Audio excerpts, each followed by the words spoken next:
विश्वानदेव सवितर्दुतान् परासु यद्भद्रं तन्नयासु। ओम भद्रं कर्णेभिः शृणुयाम देवा भद्रं पश्येमाक्षभिर्यजत्राः स्थिरैरङ्गैस्तुष्टुवांसस्तनूभिर्व्यसेमहि देवहितं यदायुः।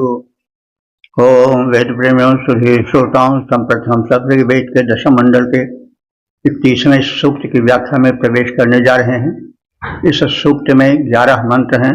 मंत्र दृष्टा कवच आयलूष देवता विश्वदेवा।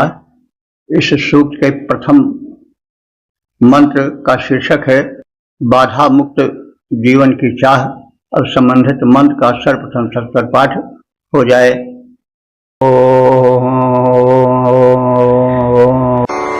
आनो देवानामुपमेतु शंसो विश्वेभिस्तरैरवसे जजत्रः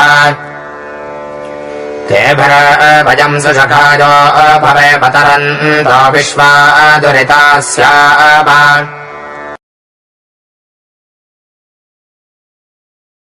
प्रथम मंत्र में यह कथित है कि हम समस्त जो शक्तियों की उपासना करें, उनसे मैत्री प्राप्त करें, उन्हें संतुष्ट करने के लिए यज्ञ क्रियाओं का संपादन करें और जीवन को सुखी बनाएं। तो विश्व देवा में समस्त जो शक्तियां आती हैं, उनकी कोई विशेष गणना नहीं है, क्योंकि हमारे यहाँ की अथवा वैदिक मान्यता यह है कि जो कुछ है सब ब्रह्म है, सर्वम खल्विदम ब्रह्म। जिन्हें हम देखते हैं वे सब किन्हीं रूपों में ब्रह्म से ही संबंधित है, परमात्मा से ही संबंधित है। जैसे हमारा शरीर है, हमारे शरीर में हाड़ है, मांस है, बाल है, नेत्र है, चर्म है, सद्भाव भी हैं, मन भी हैं, दुर्भाव भी हैं, लेकिन हैं तो सब हमारे ही।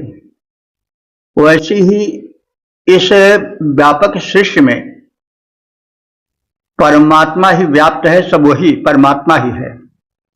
तो परमात्मा की इस सृष्टि में जो कुछ है सब परमात्मा का अंश है और सब देव स्वरूप है। जैसे मान लीजिए कि शरीर में चर्म रोग हो गया तो भी शरीर को कष्ट मिलेगा, मन लज्जित होगा, कष्ट पाएगा। नेत्र में अगर कुछ विकार हो गया तो सब मिलाकर के शरीर ही को तो विकृत कर रहा है। नख हैं, केश हैं, ये सब शरीर के अंग हैं। ये अच्छे भी हैं, बुरे भी हो जाते हैं। ये है जो नख हैं वो बड़े अच्छे भी हैं, लेकिन अगर ये शरीर से अलग हो जाएं तो रहेंगे तो नख ही, लेकिन वो शोभा की नहीं रहेगी। केश की सबकी, लेकिन सब है तो शरीर ही। तो वैसे ही जो कुछ है वो सब परमात्मा ही है और सबकी अपनी अपनी उपयोगिता है। मान लीजिए मल है, वो शरीर का एक अंग है, अंश है, पचे हुए अन्न का विकार है। कहते अन्न एवं बलम, ऐसा भी कहा गया है। अन्न ही बल है। अगर शरीर में अन्न बिल्कुल न रहे तो शरीर शक्तिहीन व्यतीत होगा। तो वैसे जो कुछ है वो सब पर ब्रह्म का प्रारूप है। इसको हम इसी रूप में समझा रहे हैं कि कोई वस्तु है नहीं है। सिर से बाल उड़ जाए तो अच्छा नहीं लगेगा, केश ही ना रहे अथवा नख ही ना रहे तो भी शरीर विरूप हो जाएगा। तो वैसे प्रत्येक वस्तु इस संसार की है नहीं है। जैसे शरीर की सभी वस्तुएं अपने अपने स्थान पर ठीक हैं, तो सभी सृष्टि की वस्तुएं परमात्मा का ही प्रारूप है और वे अस्तुत्य हैं। यह एक दार्शनिक विचारधारा है जो अपने में सत्य भी है। तो इसीलिए व्यापक रूप में सृष्टि की समग्र वस्तुओं में ईश्वरत्व व्याप्त है। इसी आधार पर तो सर्वम खलिदम ब्रह्म कहा गया है। और जो परम ज्ञानी होते हैं वे सर्वत्र एक ही वस्तु देखते हैं। वे कुत्ते में भी, बिल्ली में भी शून्य चौष्पाके या पंडिता समदर्शिना, गीता में भी कहा गया है, विद्या विनय संपन्ने ब्राह्मणे गविहस्तिनि शून्य चौष्पाके या पंडिता समदर्शिना। शून्य माने कुत्ता चांडाल में, विद्या विनय संपन्न ब्राह्मण में, गाय में, सब में एक ही रूप दिखाई पड़ता है। स्वामी रामकृष्ण परमहंस से ब्रह्म का दर्शन उनको हो गया था। ऐसे और भी कई संत हुए हैं जो कि बिल्ली आ गई, दूध पीने जा रहे हैं, ले तो आज बिल्ली बनकर आ गया, पी ले। खाना खाने जा रहे हैं, कुत्ता आ गया, कुत्ता बनकर आ गया, ले। तो ये सब जब चिंतन अपने चरम पर पहुंच जाता है तो सब कुछ ब्रह्ममय हो जाता है। तो वही जो है वो विश्व देवा है। विश्व माने संपूर्ण और देवा माने देव, दिव्य शक्ति, दानात देवा, सब कुछ न कुछ देते हैं। कोई चीज बेकार नहीं है। सत्य के उच्चतम स्तर पर पहुंचने पर सब एक रूप दिखाई देता है। तो इसी दार्शनिकता का विस्तार बाद में हुआ विविध दर्शन ग्रंथों में। तो इसके मूल ही विषय देवा कहे जा सकते हैं। तो ये सब कुछ देव स्वरूप है। तो अब प्रार्थना की जा रही है विषय देवा से, संपूर्ण देवमंडल से, कि हमारी स्तुतियां संशय प्रशंसनीय हैं। अवश्य ये रक्षा के लिए प्रस्तुत की जा रही हैं, इनसे हमें रक्षा मिले। ते भी वयम सुसखाया भवेम, उनके साथ हम प्रेम पूर्वक मित्र बनकर रहें। स्तुतियों से देवता हमारे बन जाएं। और विश्वा दुरिता तरंता श्याम, हम सब समस्त, दुरित कहते हैं पाप को, विश्व माने समस्त, विश्वा दुरिता माने समस्त पापों से पाप पीड़क होते हैं, संकट देने वाले होते हैं। इसलिए दुरिता पाप के साथ साथ संकट, कष्ट का भी द्योतक शब्द है। तो विश्वा दुरिता, समस्त पापों से, समस्त संकटों से हम तरंता श्याम उस पार हो जाएं, तैर जाएं। तरंता श्याम, श्याम माने हो जाएं। तो हमारी स्तुतियां समस्त स्तुत्य देवताओं को मिलें, यानी उन तक पहुंचें। स्तुत्य यज्ञ देवता सभी शत्रुओं से, शत्रु सभी हैं। कौन? जो हमें सत्पथ से अलग कर देते हैं, जो अज्ञान का अंधकार छा देते हैं, वे सब शत्रु ही शत्रु हैं। जो हमारी अभिवृद्धि में, हमारे उत्थान में बाधक बनकर आते हैं, वे सब शत्रु ही हैं।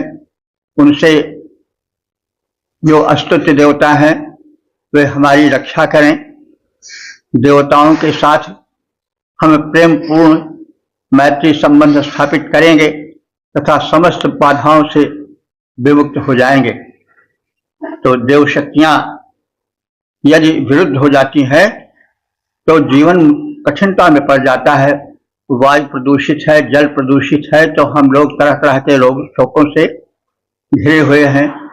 इसी तरह से जब दैव शक्तियां हैं, पवन है, जब तूफान का रूप ले लेते हैं तो संकट में पड़ जाता है जीवन। इसी तरह से जब जल है, बाढ़ का रूप ले लेते हैं तो फिर कितना संकट खड़ा हो जाता है, कहने की आवश्यकता नहीं। तो देव शक्तियां ये सब हमारे अनुकूल बनी रहें। शरीर में भी जो ये सब हैं देव शक्ति ही तो है। जल क्षिति पावक गगन समीर, इन्हीं से तो शरीर बना है। तो जब इनका संतुलन, जब तक इनका संतुलन रहता है शरीर में, तब तक शरीर स्वस्थ रहता है। जब इनमें से कोई तत्व बढ़ जाता है, घट जाता है, तो वही रोग हो जाता है। जैसे पंच तत्व है, कोई तत्व कम हो गया, ज्यादा हो गया तो भी शरीर रुग्ण हो जाएगा। इन्हीं का मिला जुला रूप वात पित्त कफ है, जिसको त्रिदोष कहा जाता है। कफ जो बनता है उसमें पृथ्वी और जल तत्व रहता है। तो वात तत्व स्वतंत्र तत्व ही है। पित्त में अग्नि तत्व रहता है, क्योंकि जब पित्त बढ़ जाता है तो जलन पैदा हो जाती है शरीर में। पित्त जब बढ़ जाता है तो जो हवा उठती है ऊपर को, वो जलती हुई उठती है। तो जो पित्त है वो अग्नि तत्व है। जो वात है वायु तत्व जानते हैं, वायु प्रकृत हो जाता है तो लकवा से लेकर के न जाने कितने रोग हो जाते हैं, गैस्ट्रिक ट्रबल हो जाती है। ये वात तत्व हैं जो वायु के देवता के कारण होते हैं। और जो कफ तत्व है वो हम बताए कि जल और पृथ्वी का मिला रूप होता है। तो जब त्रिदोष हो जाता है, इसको त्रिदोष कहते हैं। ये तीनों तत्व जब कम हो जाते हैं या जब इनकी मात्रा घट बढ़ जाती है तो शरीर रुग्ण हो जाता है।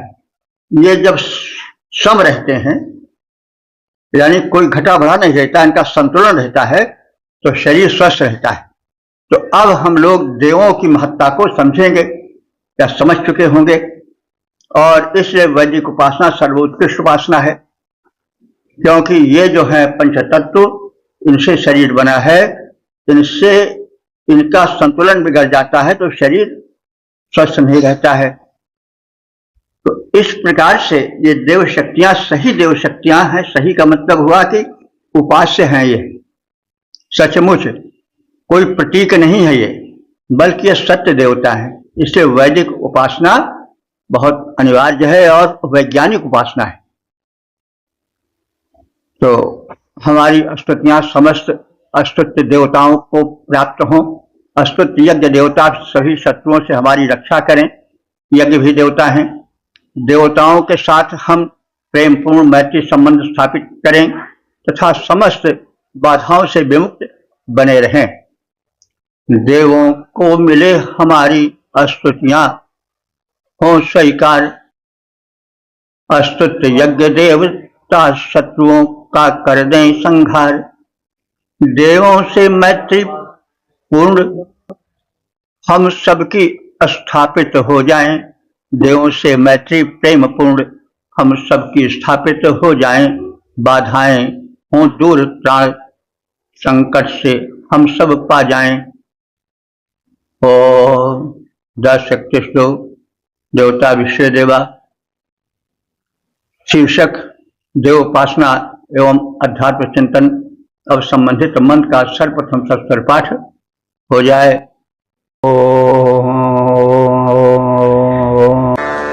परिजन्मर्तोऽत्र विडम्बमन्या धृतस्य पथानमसा विभासेत। कुतः स्वेदक्रतुना सम्पदेत श्रेजां संरक्षं मनसा जगभ्यात्। इस दूसरे मंत्र में यह कथित है कि मानव देव उपासना करें, जीवन को संतुलित बनाएं और इस प्रकार से उस परम देव को, जो कि सभी दैवी शक्तियों का स्वामी है, उसको प्राप्त करें। तो देव कौन है कहा जा चुका है। जितनी दिव्य शक्तियां हैं वो सब देव हैं। तो वे एक तरह से सोपान हैं, सीढ़ी हैं।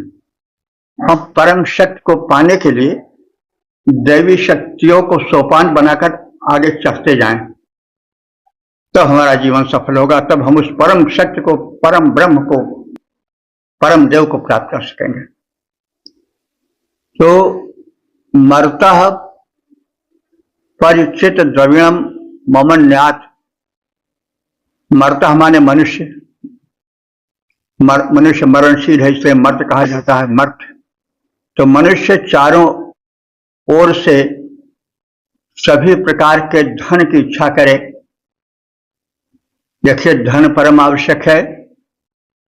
धन केवल द्रव्य ही नहीं है, मुद्रा ही नहीं है, वरन धन के कई प्रारूप हैं।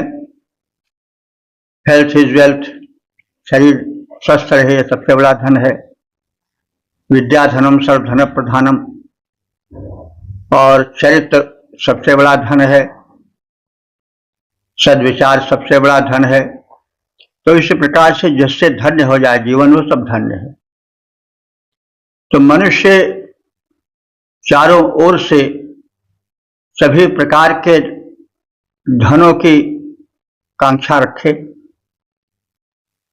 ऋतस्य पथः नमसा विवासेत। ऋतस्य माने सत्य के अथवा यज्ञ के। ऋत माने सत्य होता है, यज्ञ भी होता है।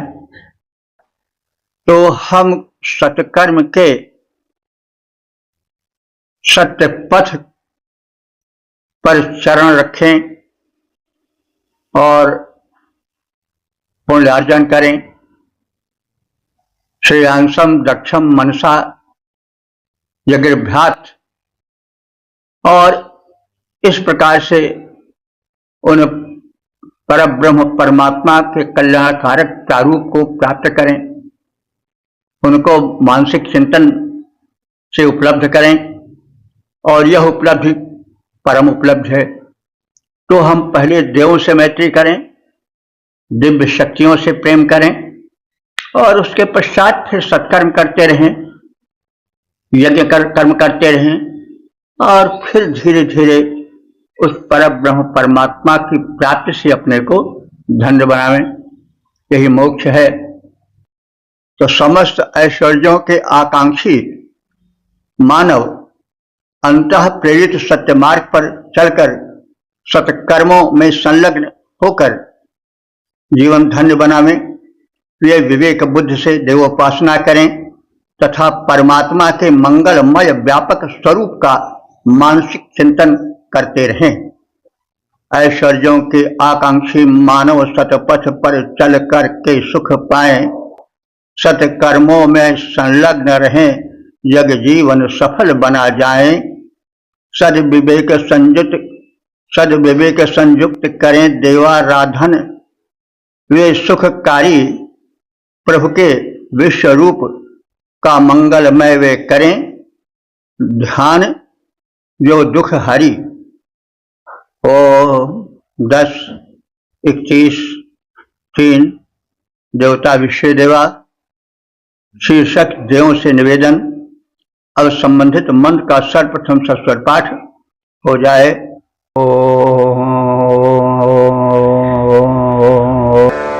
अधाजिधेतिरसक्रवंशास्तेऽर्थेन दस्पमुपजन्त्यो माः अभ्यानश्पसवितस्य शोषन्न वेदसो अमृता नाम भौमा। इस तीसरे मंत्र में कथित है कि हम देवों के स्वरूप को जानें, पहचानने का प्रयत्न करें और देवोपासन करें। उसके माध्यम से परम सुख परब्रह्म परमात्मा की उपलब्धि करें। तो द्वितीय अध्याय हम लोगों ने ईश्वराराधना में चित्त दिया है। तीर्थे न अंशाह अशिगम, जैसे तीर्थ में जल के द्वारा तर्पण किया जाता है, वैसे हमने देवों के पास जा करके उनकी उपासना की है। यानी जैसे लोग गंगा आदि से जो संबंधित तीर्थ हैं उसमें जाते हैं और तर्पण करते हैं, तो ऐसे हमने देवाराधन के माध्यम से देवों को प्राप्त किया है, उनकी उपासना की है। तर्पण का होता है जल का को प्रक्षिप्त करना।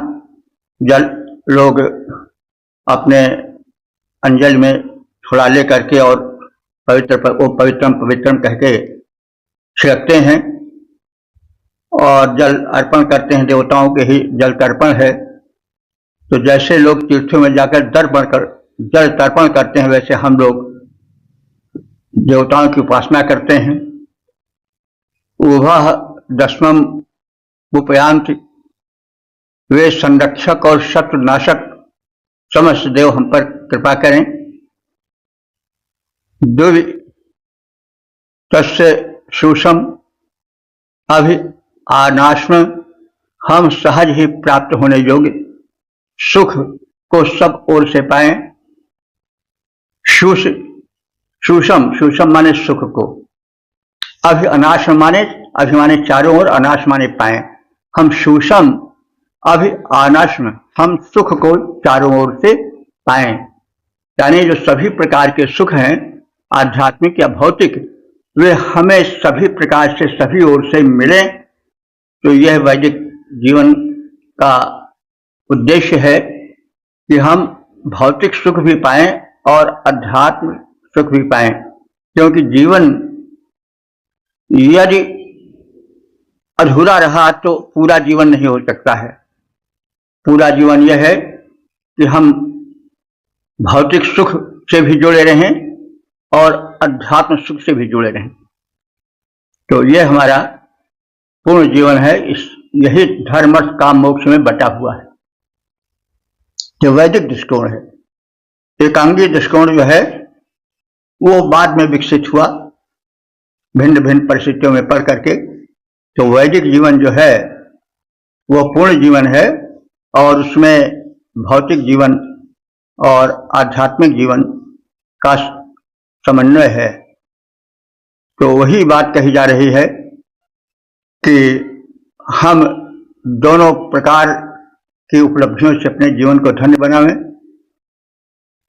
हम सहज ही प्राप्त होने योग्य सुख को सभी ओर से प्राप्त करें। सुवित सूक्ष्म, जैसे हमने कहा, सूक्ष्म माने सुख, अभिमाने चारों ओर से, अनाश माने प्राप्त करें। और अमृता नाम नवेदसः अभूम, अमृता नाम माने देवों के स्वरूप को सुखमय रूपों के ज्ञाता बने। अमृता नाम माने देवों को अमर बताया जाता है ना, इसलिए उनको अमृत कहा जाता है। अमर देवों के स्वरूप को हम भली प्रकार से जाने और उनके ज्ञाता बने। वेदशाह माने ज्ञाता, अभूम माने हो जाए, यानी देवों के स्वरूप के सुखमय प्रारूप के हम ज्ञाता बन जाएं। हमने ईश्वराराधना की है, यानी ईश्वर की आराधना की है। यज्ञ पदार्थ जल के समान हम तर्पण रूप में स्वीकार करें, यानी हमारे जीवन में वैसे ही पुण्य कार्य समाहित हों जैसे जल के द्वारा तर्पण शुभ कार्यों में मिला रहता है। देवता संरक्षक और सत्य संहारक हैं। हम सहज ही प्राप्त होने वाले सुखों को सभी ओर से पाएं। इस संदर्भ में देवता हमारे सहायक बनकर आए। हम देवों के सुखमय स्वरूप से सुपरिचित होते जाएं और देवों से जुड़ते जाएं। हमने किया ईश आराधन, यज्ञ कर्म को पूर्ण किया। हमने किया ईश आराधन, यज्ञ कर्म को पूर्ण किया। यज्ञ भाग देवों के सम्मुख अर्पित करके पुण्य लिया। रक्षक देव शत्रु संहारक सभी ओर से सुख लाएं। हम देवों के सुख स्वरूप से शीघ्र सुपरिचित हो जाएं। ओ 10:21 देवता विषय देवा शीर्षक अनुग्रह हेतु प्रार्थना और संबंधित मंत्र का सर्वप्रथम सत्वर पाठ। हो जाए।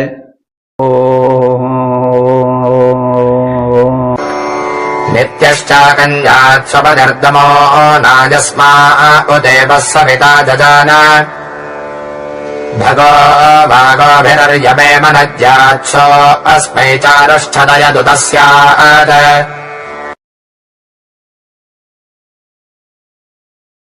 इस चौथे मंत्र में याजकों द्वारा यजमान के कल्याण हेतु देवों से निवेदन किया गया है। याजक जानते हैं जो पुरोहित होता है, यज्ञ कराता है, तो वो यजमान की तरफ से देवताओं से करता है कि इनको यह दो, इनको यह दो, इनका यह कष्ट हरो। तो वही याजक जो यज्ञ करता यजमान है, यज्ञ करता पुरोहित है, वो यजमान की ओर से देवताओं से कल्याण की प्रार्थना कर रहा है। तो देवः सविता, सविता देव जो कि जगदुत्पादक प्रेरक देव हैं, जो प्रातःकालीन सूर्य के रक्तिम बिंब के रूप में प्रकट होते हैं, जिसमें किरणें नहीं रहती हैं, वो सविता का स्वरूप होता है। अथवा झुलफुले वाला समय जो सविता द्वारा ही बनाया जाता, सूर्य द्वारा ही बनाया जाता है, वो आता है सविता देवता के कारण, और वही सविता का स्वरूप है। गायत्री मंत्र सविता देवता को ही अर्पित है। तो सूर्य का ही एक रूप है सविता, जो प्रारंभिक रूप होता है सूर्य का, वो सविता है। सविता देवता के आते ही आते संसार कल्याण कर्मों में लग जाता है। तो देवा सविता, जो सविता देवता हैं, अस्मै हमारे इस यजमान को आज जजान जन्म दें, यानी उसको सत्कर्म में लगावें और उसका संबंध सत्कर्म से जोड़ें। यही जन्म देना हुआ। जो उसका जन्म अभी अंधकार में था, जो उसका जीवन अंधकार में था, जब वो प्रकाश में आवे तो उसका एक जन्म हुआ। तो स्वपति दमुना नित्य चाकन्यात, और जो देवता धनों के स्वामी हैं और दानशील हैं, दमुना हमारे दानशील हैं, प्रजापति ऐसे प्रजापति देवता जो कि धनों के स्वामी हैं और दानशील हैं,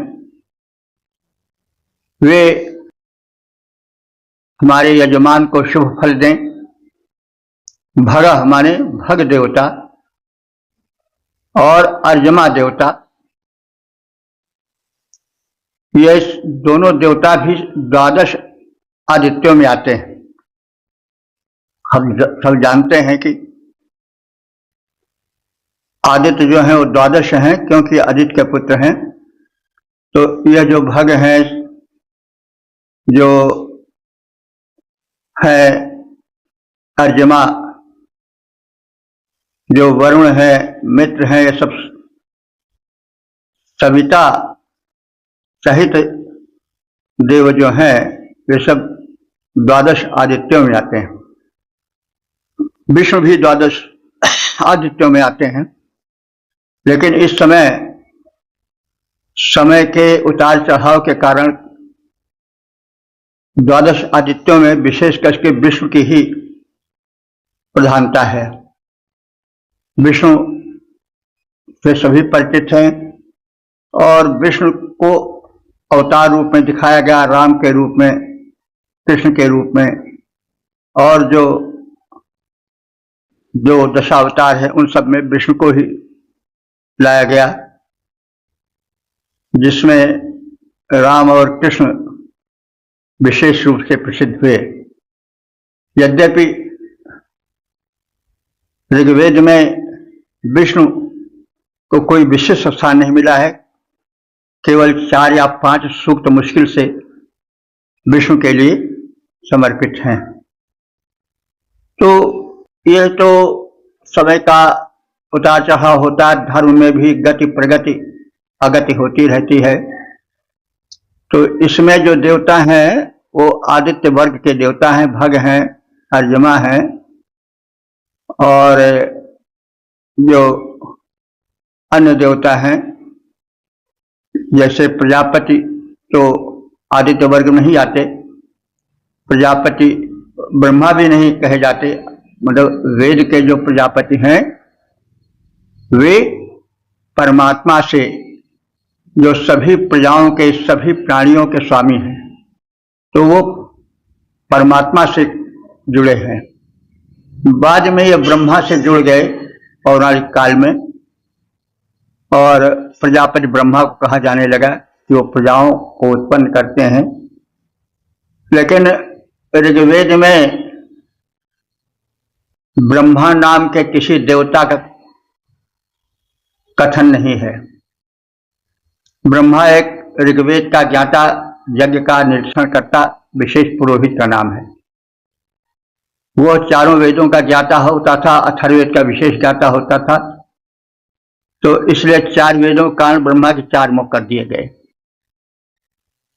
तो ये सब ज्ञान हमें ऋग्वेद के पढ़ने से ही मिलेगा, और ऋग्वेद से जब हम अन्य वेदों में, सामवेद में, यजुर्वेद में, सामवेद में, अथर्ववेद में आते हैं तो हमें भारतीय संस्कृत का पूर्ण ज्ञान होता है।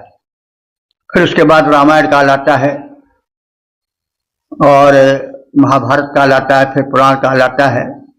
तो उस सब को समझने के लिए हमें ऋग्वेद या संपूर्ण वैदिक साहित्य का जानना आवश्यक है, तभी हम भारतीय संस्कृत को अच्छी तरह से समझ पाएंगे। तो ये भग हैं, अर्यमा हैं, ये सब 12 आदित्य मंडल के सदस्य हैं। अर्यमा उसी में आते हैं, उसी में मित्र वरुण देवता आते हैं। तो इन सबसे प्रार्थना की जा रही है कि वे हमारे यजमान की रक्षा करें। अस्मै चारु छदयत, इसको अच्छी प्रकार से अनुकूलता से, छदयत माने ढक दें, यानी इसको विधिवत अनुकूलता, धन धान्य और अनुकूल परिस्थितियों के माध्यम से दें।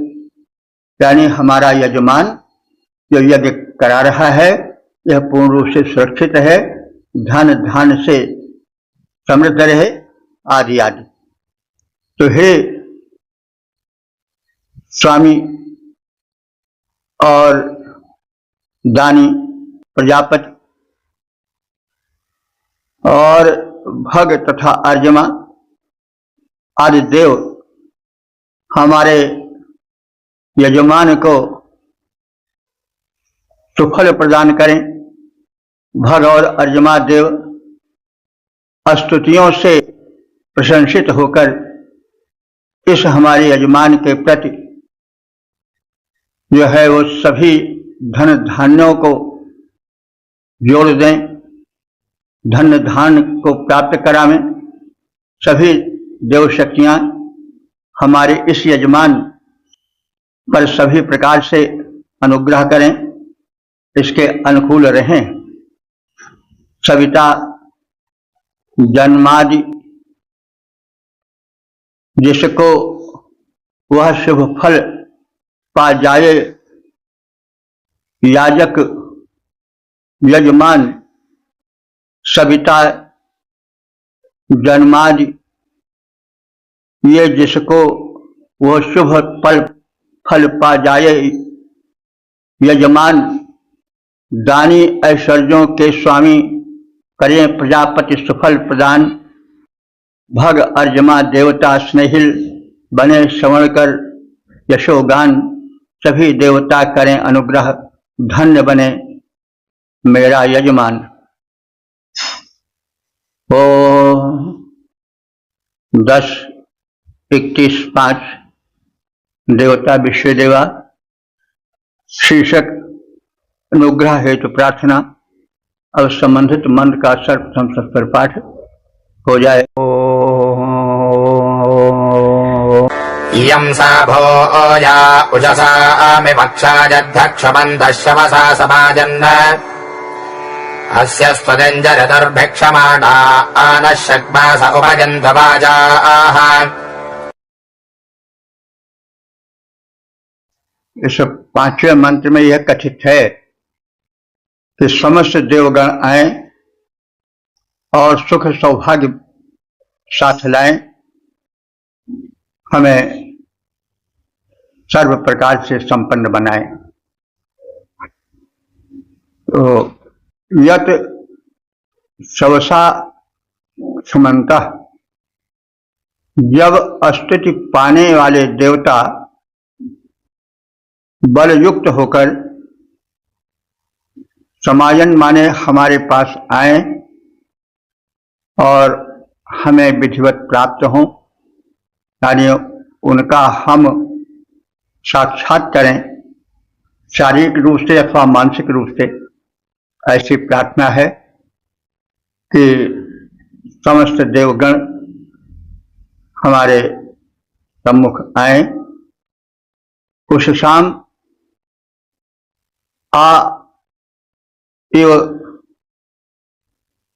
इयं सा भूया, प्रातः काल के समान ये आए। जैसे प्रातः काल जो अंधकार में डूबी पृथ्वी रहती है वह प्रकट होने लगती है, वैसे ही हमारे लिए सभी प्रकार के सुख प्रकट होने लगे। और जर्तु माने जो प्रार्थना संलग्न है, जो विश्व देवा की भक्ति में लीन है, उनको ये समग्र देव आनंदप्रद अन्नादि और सामग्री उपलब्ध कराएं, ताकि उनका जीवन अभावों से न घिरा रहे और वे सब संपन्न हो जाएं। जब स्तुति के इच्छुक देवगण सबल रूप से शीघ्र आ जाते हैं, जब प्राभातिक बेला में प्रकाश मुस्काना प्रारंभ कर देता है, पृथ्वी हमारे लिए प्रकाशमयी होने लगती है, हमारी प्रार्थनाओं के अभिलाषी देवगण हमसे स्नेह करने वाले बने और हम आनंदप्रद अन्नाद के उपभोग करने में समर्थ बने। देवों की कृपा से हमें समस्त जीवनोपयोगी सामग्रियां प्राप्त होती रहें। स्तुति के इच्छुक देव सबल बनकर सम्मुख जब आते हैं, प्राभातिक बेला के समान आलोक मधुर छिटकाते हैं। स्तुति के इच्छुक देव स्नेह भरपूर सदा करते जाएं, सुखप्रद अन्नादिक के द्वारा खाली झोली भरते जाएं। ओ 10 प्रतिष्ठा देवता विषय देवा शीर्षक स्तुति सफल हो। अब संबंधित मंत्र का सर्वप्रथम सत्पर पाठ हो जाए। अस्य देशासुपतिः पप्रधाना भवत्पूर्व्या भौमनागौः अस्य सनेला असुरस्य जानो समान आभरणे बिभ्रमाणाः। स्तुतिरत उपासक याजकगण यह निवेदन कर रहे हैं कि इस समय हमारी स्तुतियां देवों की ओर जाने के लिए लालायित हैं और हमारा यह जो यज्ञ है वो देवत्व संवर्धक है। देवगण आवे स्थिर होकर सत्परिणाम देने हेतु अवश्य में तो यश माने अस्य, इस हम सब आराधक मंडल की जो स्तुतियां हैं वे असुरस्य देवस्य प्राप्तुम उद्यता संति, इन असुर देवों को प्राप्त करना चाहती हैं। असुर शब्द जो है वो ऋग्वेद के प्राचीन मंत्रों में देवों के लिए आया है। तो यहां पर देवों का यह विशेषण बनकर आया है कि कैसे देव हमारे यज्ञ भूमि परा में जो असुर हैं, असुर का मतलब हुआ कि बलशाली, प्राणवान, बलवान। तो यह बताता है कि असुर शब्द पहले सम्मान सूचक शब्द था आर्यों के लिए,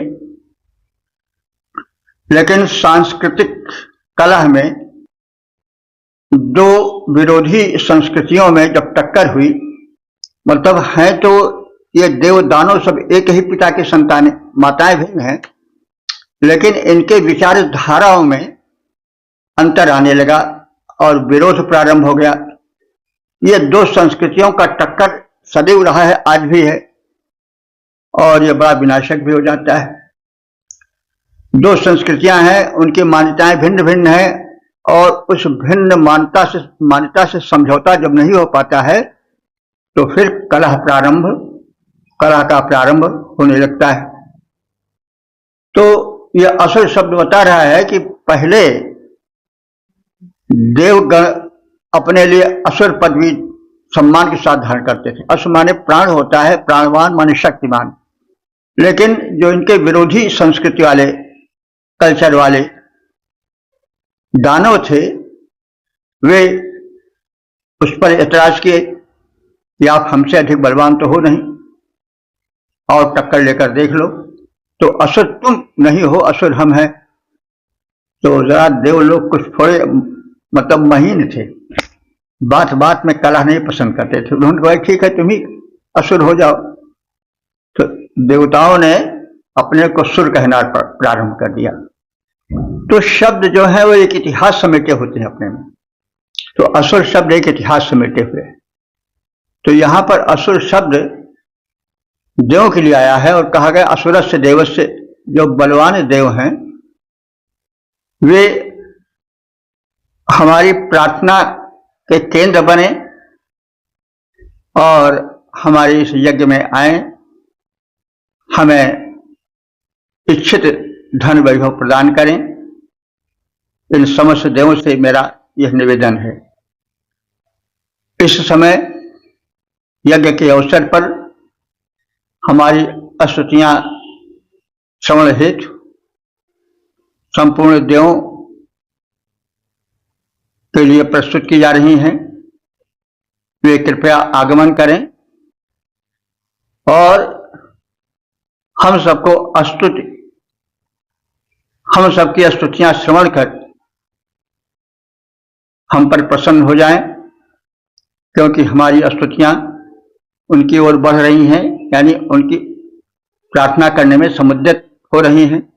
हमारे इस देवत्व संवर्धन करने वाले यज्ञ में संपूर्ण देवगण अपने अपने स्थानों पर स्थिर होकर सत्परिणाम देने हेतु आए। हमें सुखी बनाए, हमारे विकारों को, क्लेशों को दूर भगाएं।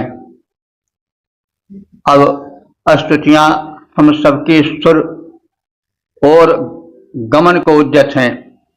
अब स्तुतियां हम सबकी सुर और गमन को उद्यत हैं। बढ़ रही शीघ्रता से आगे हम देवों के सम्मुख नत हैं। देवत्व विवर्धन हेतु देव इस यज्ञ में आगे बैठ जाएं, हमको शुभ फल देने के हेतु उद्यत होकर वे आ जाएं।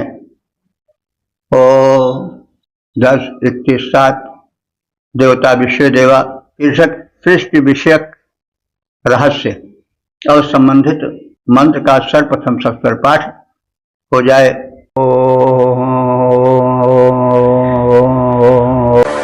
किं स्मित्वनङ्क उत वृक्ष आसयतोऽद्या वा पृथिवीनिष्टचक्षुः सन्तस्थाने अजरे इत ऊती अहानि पूर्वे रुषसो जरन्त।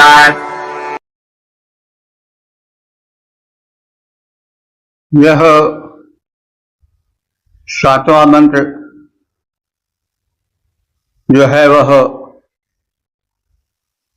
दार्शनिक मंत्र है। इसमें रहस्यवादी भावना झांकती प्रतीत होती है। किंचित वनम, किंचित माने कौन सा वन है, भला वो कौन सा वन है। कह सह वृक्षा, भला वो कौन सा वृक्ष है, कहाँ पर है। जरतु अस्तोता लोग हमको बतावें।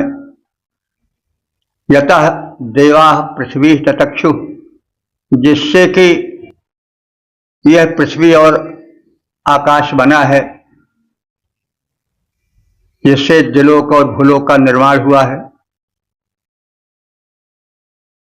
तो वो कौन सा वन और वृक्ष है जो दिलोक और भूलोक को बनाने वाला है और दिलोक और भूलोक के उत्पादन का उपादान कारण है। उपादान कारण, एक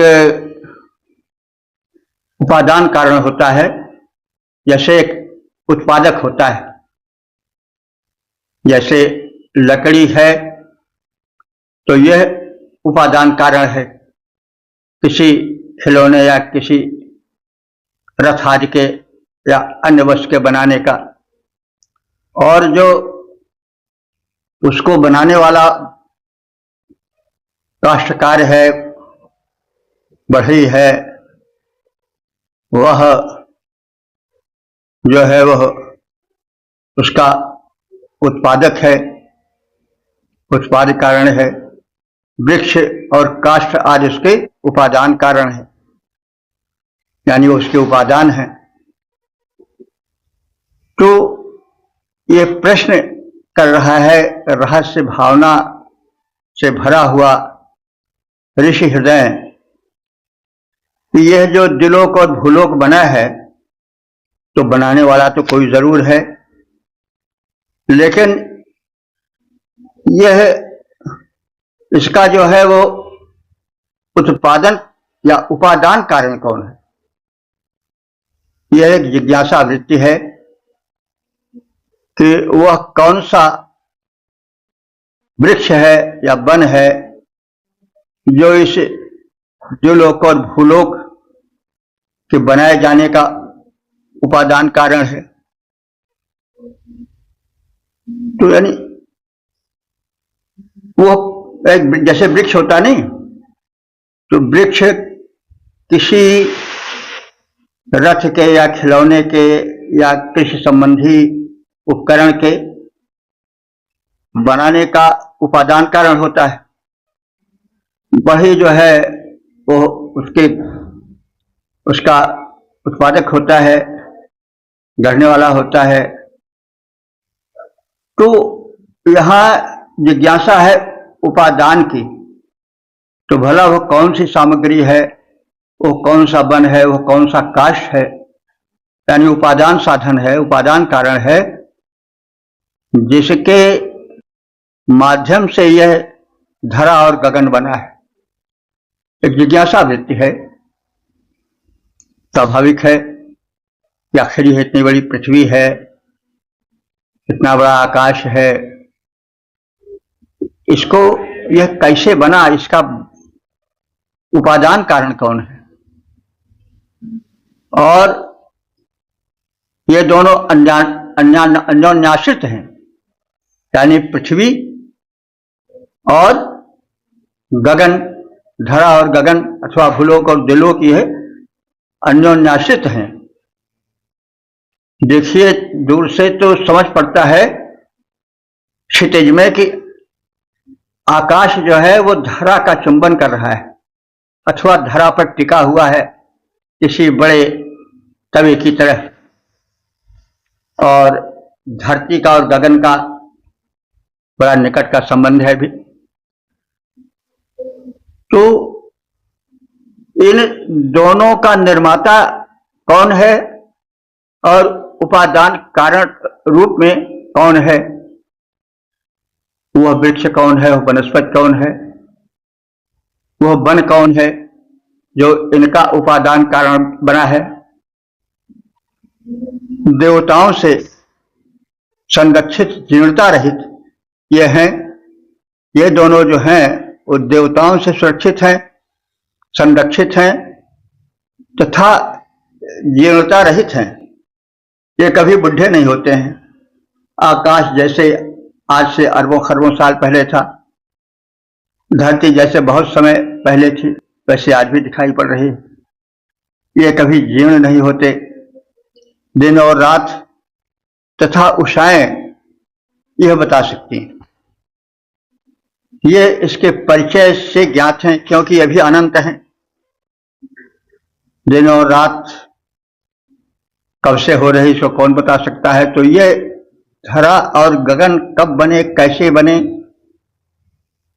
तो एतद विषय के परिज्ञान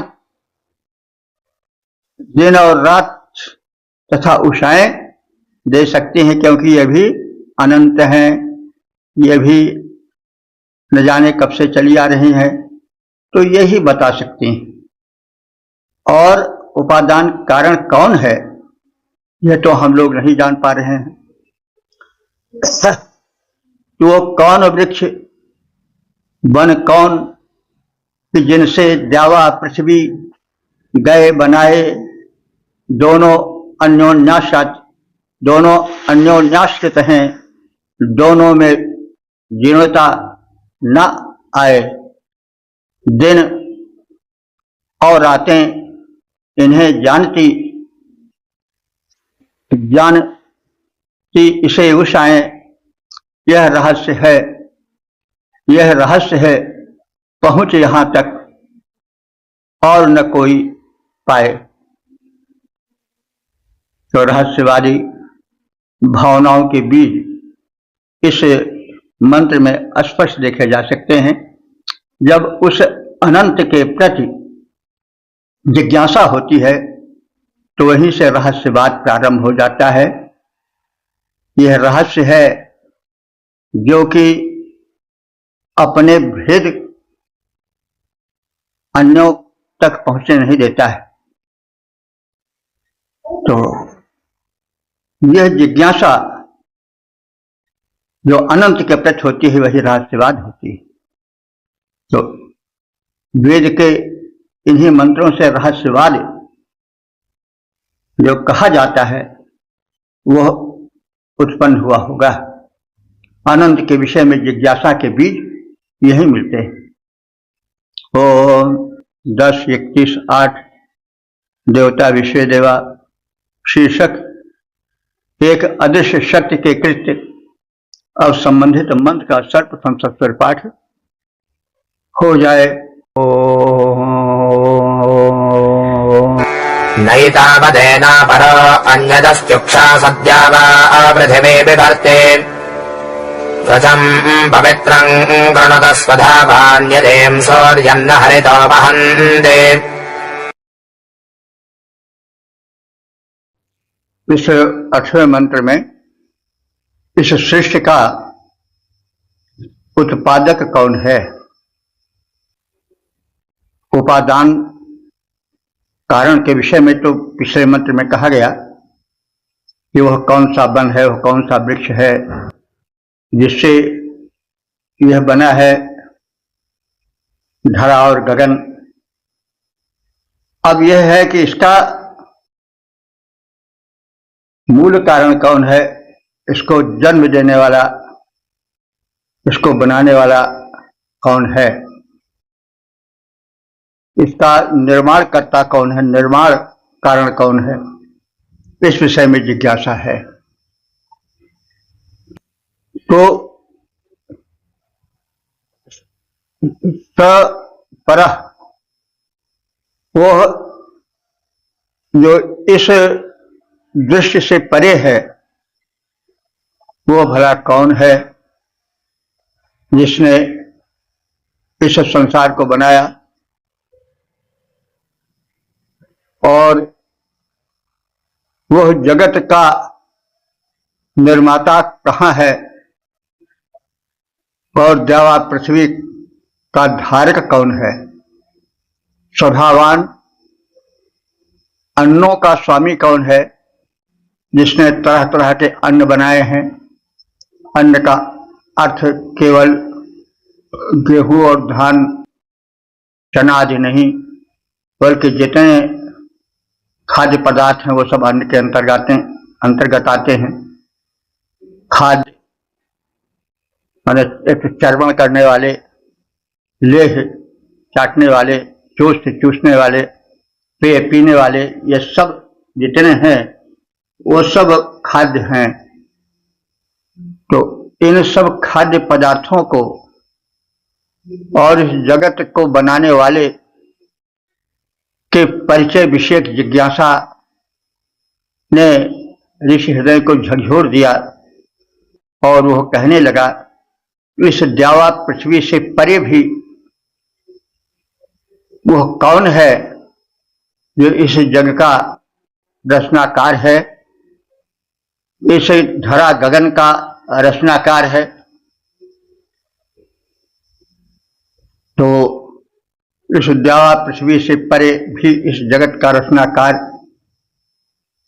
कोई है या कोई नहीं है, एतद विषयक जिज्ञासा उठ रही है। जो ईश्वर सृष्टि का निर्माता और द्युलोक तथा भूलोक का धारण करता है वह कहाँ है। वही अन्नादि पोषक पदार्थों का स्वामी है। सूर्य के अश्वों ने जिस समय सूर्य का रथ वहन करना प्रारंभ किया था या उस प्रारंभ के पहले ही वह विद्यमान था, उसी समय उसने स्वयं की रचना प्रारंभ कर दी होगी। कहने का मतलब सूर्य भी तो रचना है, उसका रथ भी तो रचना है।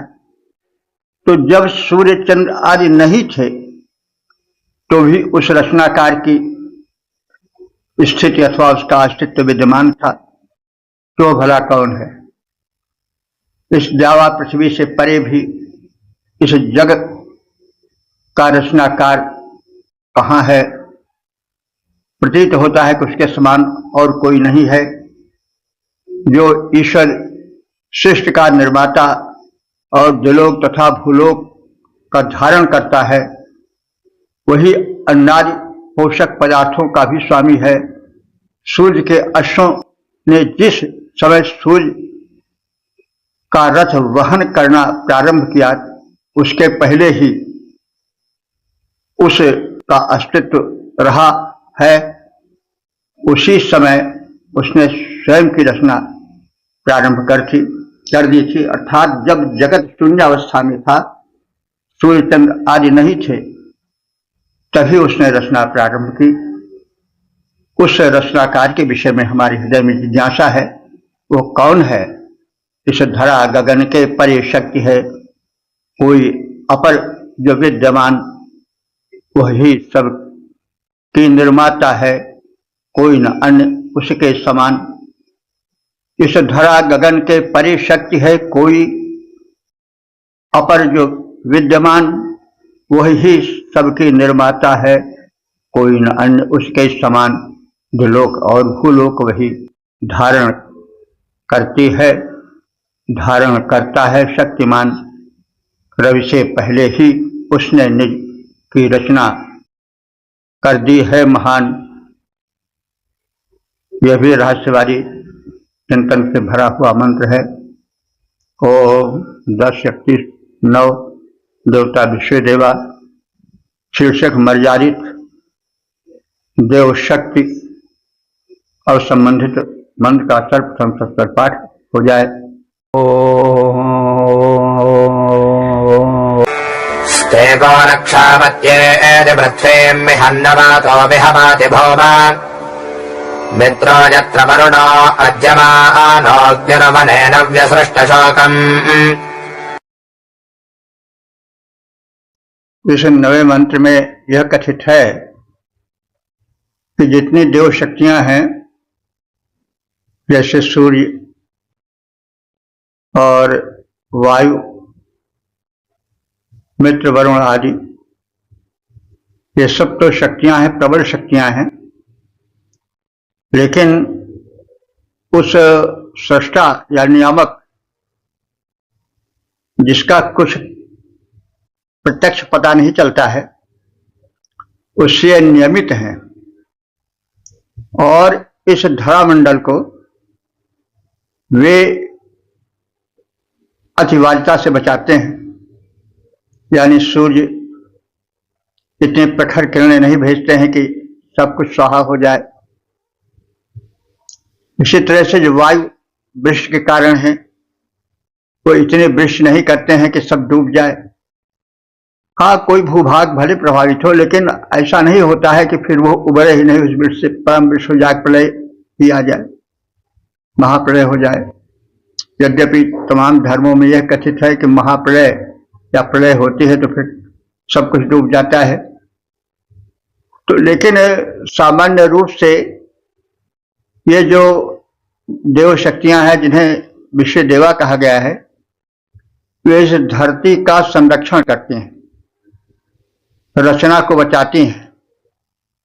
जो किसी के द्वारा रचित है और उसका उपादान कारण भले न पता हो, लेकिन कोई जिसने इसको बनाया है, जो रचनाकार है, उसने यह व्यवस्था की है कि किसी प्रकार से इस रचना को इतना आघात न पहुंचे कि उसका अस्तित्व ही समाप्त हो जाए। तो अस्तेगा माने किरणधारी सूर्य पृथ्वी में न अत्येति, पृथ्वी का अतिक्रमण नहीं करता है। मतलब हुआ कि इतना ताप नहीं भेजता है कि पृथ्वी पर सब स्वाहा हो जाए। वातः भूम मिहम न विवाति, वातः माने वायु भी इस भूमि पर इतना मिह माने जल नहीं बरसाता है कि यह धरा डूब जाए, अतिवृष्टि नहीं कराता है। माने वायु के माध्यम से ही तो वृष्टि होती नहीं, मानसून चलती है और सब है, क्योंकि वायु में जल रहता है, जल से बादल, बादल से फिर जल वृष्टि आदि होती है। तो यह जो वर्षाती पवन है, वो भी इस सृष्टि की, इस रचना की सुरक्षा करती है और इतना जल नहीं बरसाती है कि यह सृष्टि प्रलय को प्राप्त हो। अतिवृष्टि नहीं करती है, अतिवृष्टि में इसे बहा नहीं ले जाती है।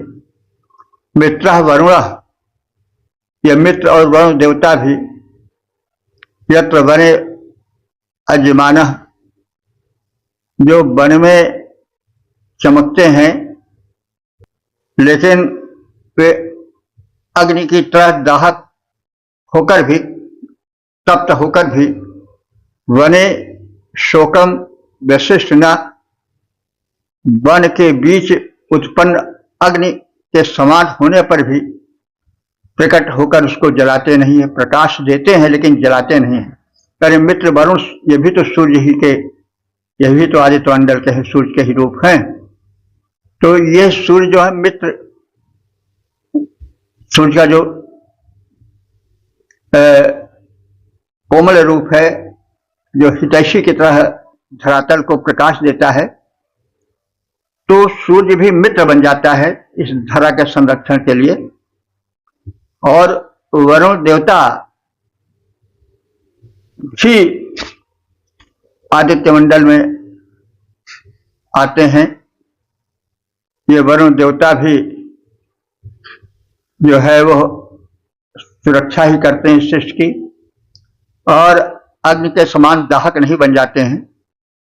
वे चारों ओर प्रकाश फैलाते हैं। एक कोमल प्रकाशित वातावरण में शिष्य को संरक्षण प्रदान करते हैं। तो किरणधारी सूर्य पृथ्वी का अतिक्रमण नहीं करते हैं, यानी पृथ्वी को अपने प्रखर तेज से जलाते नहीं हैं, अपने उस प्रकाश की सीमा का अतिक्रमण नहीं करते हैं जिससे धरती को, उनकी इस रचना को हानि पहुंचे, भस्म होने की स्थिति में आवे। वायु भी अतिवृष्टि से पृथ्वी को बहा नहीं ले जाते हैं। वन के बीच उत्पन्न अग्नि के समान प्रकट होकर मित्र और वरुण अपने प्रकाश का चतुर्दिक प्रसार करते हैं ताकि यह रचना जो है सुरक्षित रहे।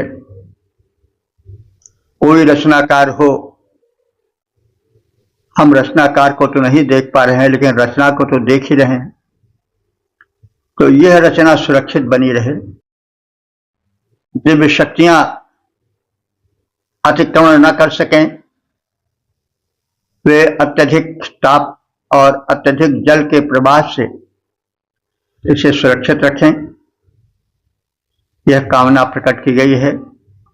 सूर्य रश्मिधारीन धरा का अतिक्रमण करते, वायु भी न अतिवृष्टि कराकर नीर अत्यधिक भरते, वन मध्य प्रकट पावक समान जो मित्र वरुण हैं आते, करते निज प्रकाश को प्रकटित, सुखमय जगत बनाते। ओम 10:31:10 देवता विश्व देवा। शीर्षक अग्नि उत्पत्ति विषय की जिज्ञासा। अब संबंधित मंत्र का सर्वप्रथम सस्वर पाठ हो जाए।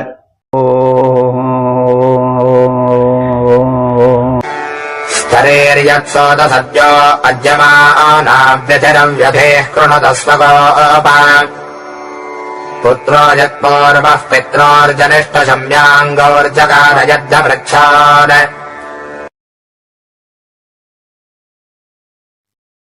दसवें मंत्र में अग्नि की उत्पत्ति का कथन है।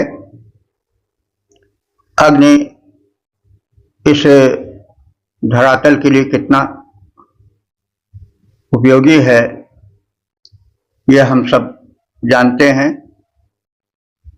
तो इसकी उपयोगिता का कथन है आलंकारिक शैली में।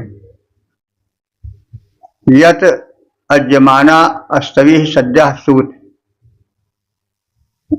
जब या जैसे वृषभ द्वारा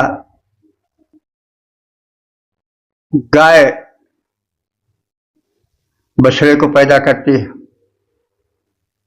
यानी वृषभ का संयोग होता है गाय से तो बछड़ा उत्पन्न होता है, तो उत्पादन में तो कष्ट होता है लेकिन वह शिष्ट चलाने के लिए आवश्यक है। और व्यधि स्वगोपा अव्यधि कृत क्लेश का अनुभव करती हुई प्रजा को सुखी करती है गाय, क्योंकि प्रसव में तो कष्ट होता ही है लेकिन उसके माध्यम से जो प्रजा है उस दुग्धादि पा करके सुखी होती है। इसी प्रकार से अग्नि की उत्पत्ति कैसे हुई, किसने कष्ट सहा, इन सब का कथन है कि पूर्वः पुत्रः यत् पित्रोः जनिष्ठ। प्राचीन काल में दोनों अरण्यों से अग्नि का जन्म हुआ। कैसे? जैसे पिता से पुत्र का जन्म होता है तो दो अरण्य होते ही नहीं, तो यज्ञ के लिए अरण्यों का मंथन होता है, और उस मंथन से अग्नि उत्पन्न होती है। और यह पहले कैसे जन्म लिया, इसके लिए कहा गया है कि इसमें द्यावा पृथ्वी का भी हाथ है, अंतरिक्ष का भी हाथ है। अंतरिक्ष में बादल में अग्नि छिपी रहती है और वह वज्रपात के माध्यम से पृथ्वी पर आती है और अग्नि की उत्पत्ति होती है। आग जब जंगल जलने लगता है तो अग्नि की वही उत्पत्ति है और वह अग्नि सूक्ष्म रूप से शमी वृक्ष में समा जाती है और उसके माध्यम से अरण्य बनती है। शमी वृक्ष से वो काष्ठ जो शमी वृक्ष से निकलता है तो अरण्य कहते हैं और उसके मंथन से यज्ञ में अग्नि का उत्पादन होता है। तो जैसे वृषभ के संयोग से गाय बछड़ा उत्पन्न करती है और वह स्वयं कष्ट सहती हुई अपने संरक्षक को सुखी करती है, वैसे ही प्राचीन काल में पितरों द्वारा पुत्र हरियों द्वारा अथवा जवा पृथ्वी द्वारा अग्नि की उत्पत्ति हुई।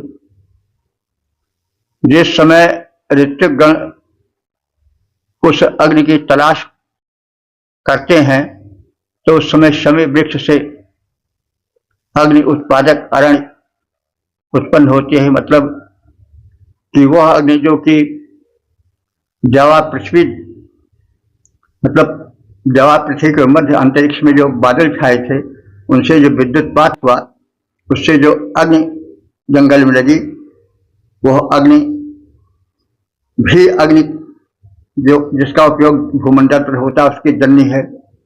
और जो सूक्ष्म रूप से शमी वृक्ष में अग्नि समाई थी उसके द्वारा जो काष्ठ निकाला गया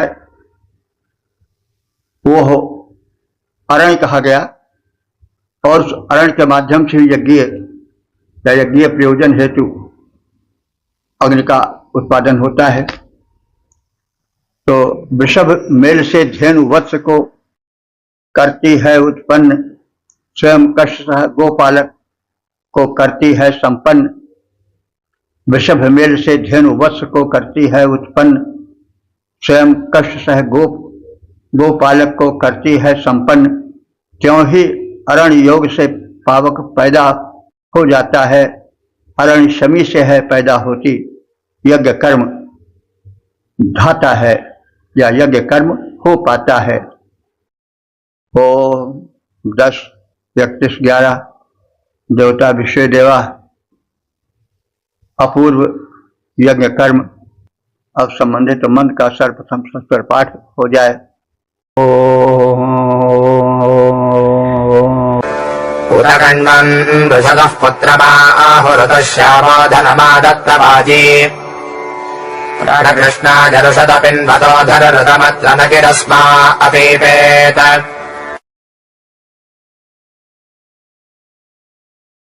इस 11वें मंत्र में जो इस सूक्त के समापन का मंत्र है उसमें कर्ण ऋषि का अग्नि द्वारा यज्ञ संपन्न कर धन वैभव पाने का कथन है। कर्णलोम पृषदम पुत्रमाहु, कर्ण ऋषि को पृषद ऋषि का पुत्र कहा गया है। श्यावाह वाजी धनम आदत, तो श्याम वर्ण हवि अर्पण करके कर्ण ने अग्नि से धन ग्रहण किया। श्यावा वाजी, श्यावा कहते हैं श्याम वर्ण को और वाजी कहते हैं अन्न को।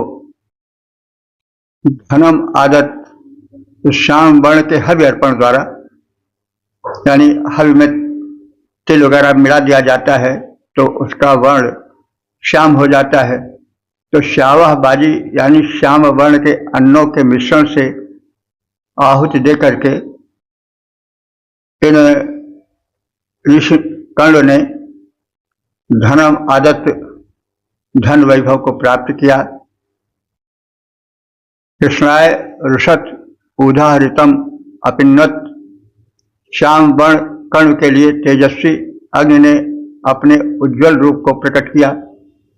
तो देखिए, हवि भी श्याम थी और कर्ण ऋषि भी श्याम थे। तो कृष्णाय माने श्याम वर्ण के कर्ण ऋषि के हित के लिए, रुषत माने तेजस्वी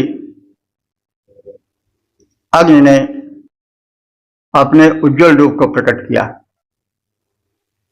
अत्र यहां इस लोक में अस्मै न कि अपिपेत, इस कर्ण को अग्नि के अतिरिक्त किसी भी देव ने यज्ञ का फलक या यज्ञ का फल नहीं दिया था।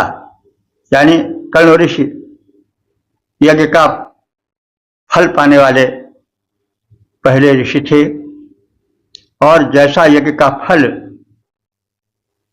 कर्ण ऋषि को मिला वैसा अन्य को नहीं मिल पाया।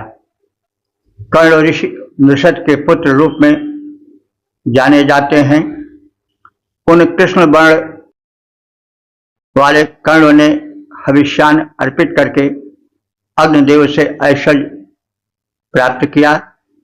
इस यज्ञ में तेजस्वी अग्नि ने कृष्ण वर्ण कर्ण के लिए अपने कांतिमान रूप को प्रकट किया।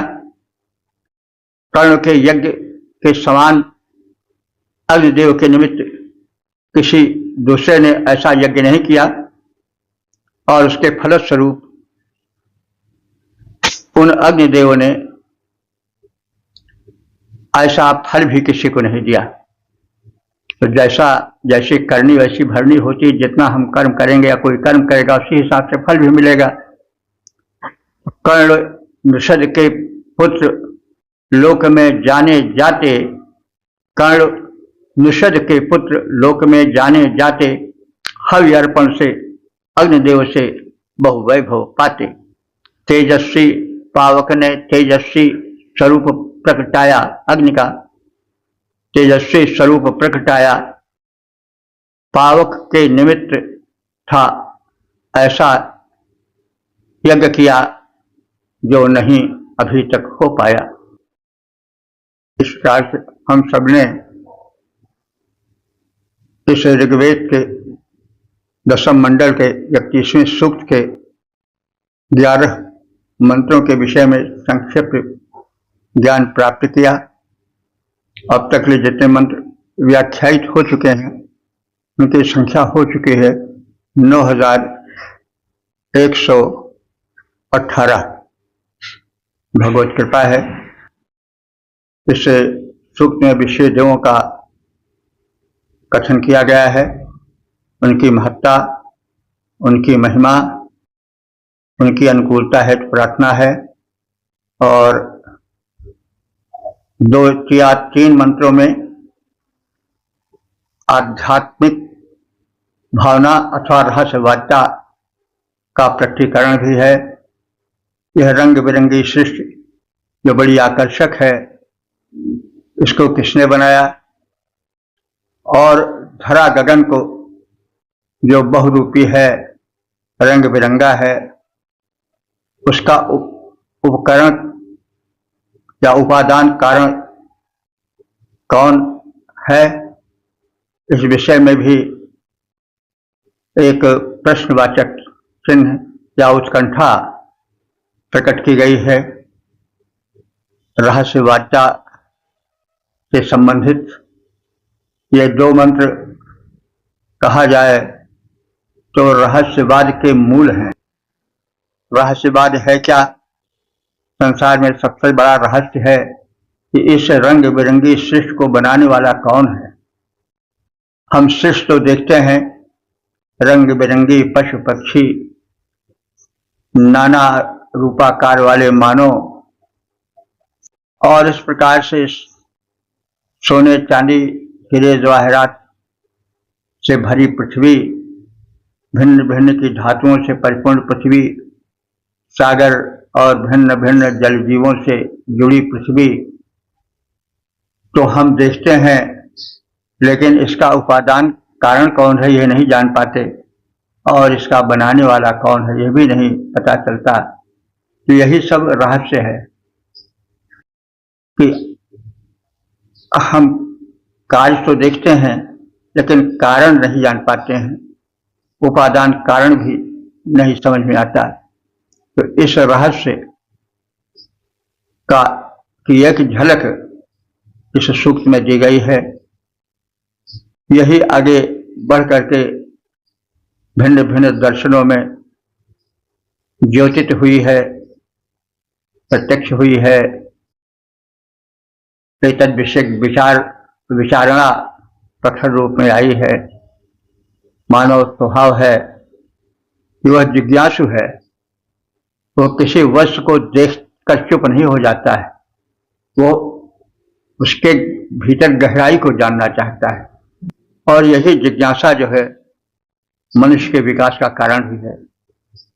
Curiosity is the mother of invention. जो जिज्ञासा है वही आविष्कार की जननी है। तो यह रहस्य एक उत्कंठा है जो अज्ञात के विषय में ज्ञात होने की चेष्टा या होने की उत्सुकता से भरी होती है। तो इसमें रहस्यवाद के मूल कुछ मंत्र हैं, और यह विश्व देवों से है। विश्व देव माने समस्त देव शक्तियों से संबंधित है। जैसे पहले कहा गया है कि इस रंग बिरंगी सृष्टि में यावत पदार्थ हैं वो सब किसी न किसी रूप में अपना स्थान रखते हैं। वो उस रचनाकार के अस्तित्व का परिचय देते हैं, और सब मिलाकर के किसी न किसी रूप में देवत्व को धारण करते हैं। तो वो सब देव मिलकर के विश्व देवा कहे जाते हैं। विश्व माने संपूर्ण, देव माने देव शक्तियां, दिव्य शक्तियां। तो विश्व देवा संबंधित इस 21वें सूक्त के विषय में हमने संक्षिप्त परिचय प्राप्त किया। चिंतन मनन की आवश्यकता है। वेद प्रेमी वेद के विभिन्न अंगों को, वेद विषयक विभिन्न चिंतन को समझें, अध्ययन करें, परिचय प्राप्त करें और परिचय प्राप्त कराएं। यह बहुत बड़ा कार्य होगा। ज्ञान का वर्धन तो होगा ही, साथ साथ जो कर्तव्य है बुद्धिजीवों का वो भी पूरा होगा। इस निवेदन के साथ ओम सर्वे भवन्तु सुखिनः, सर्वे सन्तु निरामयाः, सर्वे भद्राणि पश्यन्तु, मा कश्चित् दुःख भाग् भवेत्।